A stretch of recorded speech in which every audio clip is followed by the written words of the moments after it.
We've had some difficult seasons recently, but over the span of this relationship, no other driver-team partnership has come close to matching what we've done together.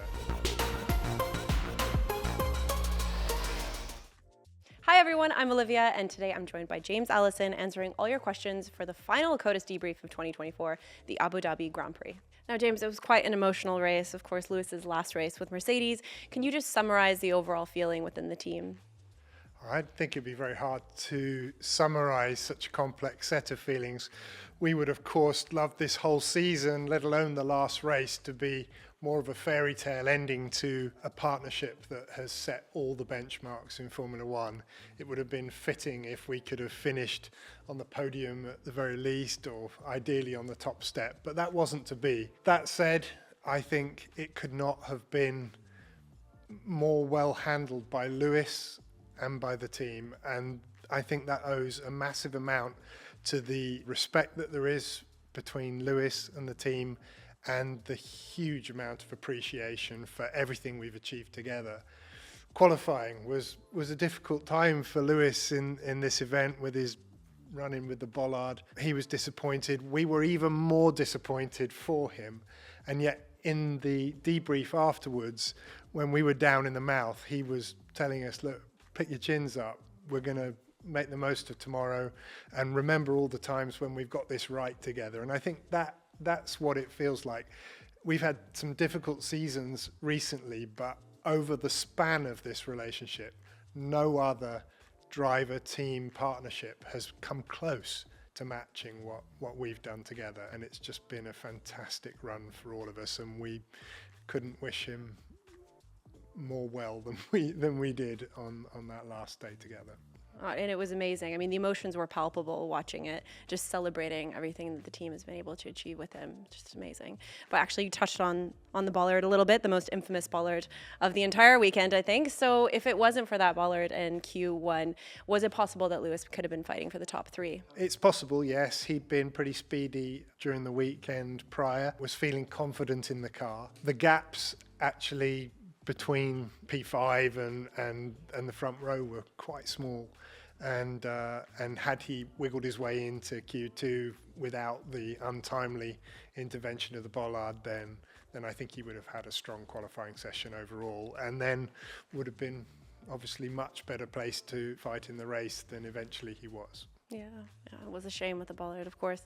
But can you talk us through the decision of putting the drivers on the hards in the qualifying session? Oh, the single lap we did? Yeah, that's just a so-called install lap on a hard. When the tyre comes out the mould, it's super shiny, and you can just take a slight scuff on it, not putting any real work into it, but just taking that shininess off the outer surface. It can make it wake up just a little bit quicker in the race, which can help you sometimes with a tyre that otherwise needs a bit of persuasion to say hello.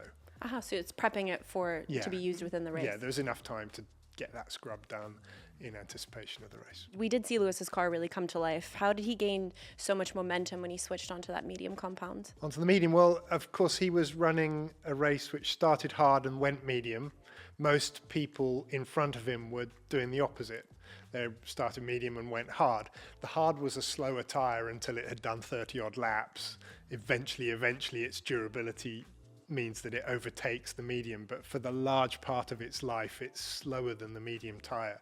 So at the beginning of the race, he looks comparatively unshiny on the slower rubber, but then when he puts on the medium and his car really sort of comes to life, at the very moment that some of the people in front of him are bolting on the hards and suffering the slightly slower tyre. So you get the sort of compounding effect of him picking up his pace while the others are muted in pace on a slightly slower tyre. Yeah, the perfect match of strategy and Lewis Hamilton. It was amazing to watch. But as if this weekend wasn't emotional enough, then George goes and gives Lewis a hug before the start of the race. I mean, what an amazing partnership and amazing teammates they are. How has it been working with drivers like George Russell and Lewis Hamilton over these past few years? I think we've been very privileged. Teammates in an F1 team, that is an unstable equilibrium at the best of times. Both drivers in any team know that they're being judged against their teammate, and that puts a strain on even the most trusting of souls. And the fact that we've had these not easy seasons with both men showing great respect to one another throughout the qualifying sessions, throughout the races, working together in free practice to try to help us improve the car, and not falling out with one another across that whole span, I think is a tribute to each of them. I was told a stat, I don't know whether it's true or not, but I was told a stat that at the point where Lewis overtook George on those last corners of the last lap, it was that overtake that actually tilted it so that Lewis ended up scoring more points than George. Over the whole span of the relationship, they'd been like dead equal up to that point. And I think the fact that they have been so good together as teammates is a thing we have benefited from greatly. And also, I mean, we saw this weekend, George had that photo of 10-year-old himself looking for an autograph from Lewis. To then be able to race alongside his idol is quite rare, and not many drivers get to do that. And I can't even imagine how much he's learned from him. Yeah, he's lucky to have had that apprenticeship in this team. And of course, next year he'll go on to racing against Lewis in the real sense, where it's up against Lewis in a competitor team. And I have little doubt they will continue to be very respectful towards one another, but it's inevitably going to be more combative when they're not teammates. And I mean, I've heard you speak about Lewis before. You speak so highly of him and how much you respect him as a driver. But if you had to pick one favorite memory of Lewis's time at Mercedes, what would it be? Well, first of all, it's a hard choice, that is, because it's a very rich gallery of experiences over these seasons. And although I'm a Johnny-come-lately to the team, I've been there through thick and thin, through 4 drivers' championships with him and five constructors. So there is a lot to choose from, but I've given this answer previously, and I tend to default back to Hungary 2017, where Lewis had been allowed to go past Valtteri to have a go at the Ferraris in front, didn't make the progress we'd hoped, but then honoured his pledge that if he was given a chance to fight the Ferraris and couldn't make it stick, that he would let Valtteri have the place back. The way that was conducted was extremely tense, extremely difficult to execute cleanly, because there was a lurking Verstappen there that made it really hard to do.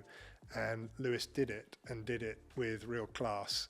And I think that showed the sort of essential fairness that is in Lewis' character, right alongside this sort of snarling competitor that we all also greatly admire. And lastly, I mean, now that the season is all wrapped up, how do you summarize the year? And very importantly, how do you feel about the W16 right now? So the year is not one I would wish to repeat. It's been emotionally tough. It's been a right old roller coaster of extreme disappointment at the start of the year, followed by a sense of recovery, then a bit of malaise, then some more flashes, and the overall sense in the team is one of lost opportunity. We have not hit the benchmarks we would have wished to, and watching other people earn and win championships when we're spectators is no fun at all. So it's been a tough year, but that is, I think, one of the best bits of F1. It is so fiercely difficult. It is so hard to get everything right. Those that do have properly earned it, and you can but doff your cap to them because they deserve it. So when I saw the smiles on the McLaren guys this weekend, I thought, well, they've earned that. And I know what it feels like, and I envy them for it, but they've earned it. And it just fills you with the desire to experience that again yourself and for our team.